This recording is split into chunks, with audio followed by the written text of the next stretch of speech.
We're here in the Baklova sub-gallery in Nara Cafe. Dubai chocolates. Oh my god. There you go. I hope they have this. There you go. I'm just saying, if they have ice cream here, I will get some. Nice. So deep. Albaba. Grabe tao dito, dami.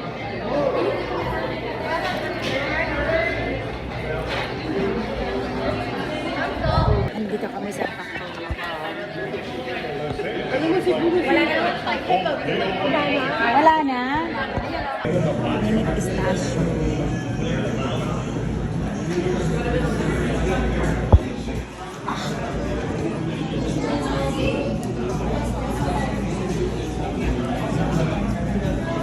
Ano ang mga yan? Tinapay. Interesado naman to. Interesting, no? Interesting. Ito ba yung mga chocolate nila? Welcome sa Middle East naman tayo. Wala tayo ba Pinas? Uy, wala na kami sa Pinas. Andito na kami. 30. Andito na tayo sa Middle East. Di ba kanina nasa Pilipinas tayo? Hindi na ba? Middle East naman tayo.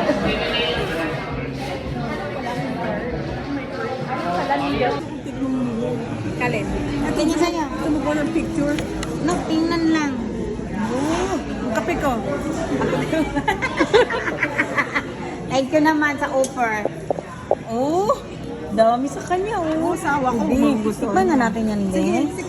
Kung anong lasa. Interesado. Para na ano ka? Ice cream? Ice cream? Ice cream yan. Sa chocolate para sa machine. Yung chocolate. Gusto ko yung strawberry. Dubai chocolate with Huwag ka naman ganyan. Bastos ka. Para yung green yung chocolate na binili natin. Masakit na yung ulo ko sa dami ng Yung pinaka, yung crunchy. Yung itsura niya para siyang miswa. maganda yung ano. Hello guys, andito kami sa Bakla Kaba. Sa kabila. Bakla Kaba. Dito ka store. Sarap. Store kayo? Bakla Kaba. Oh, ano kayo? Uy, tingin tayo dyan. Ano daw ang restaurant eh? Ayan guys. Tingnan mo, nagpunta kami dito sa restaurant Bakla Kaba. Tapos naapay market ito. Ali Baba na mo. Ayan na sila.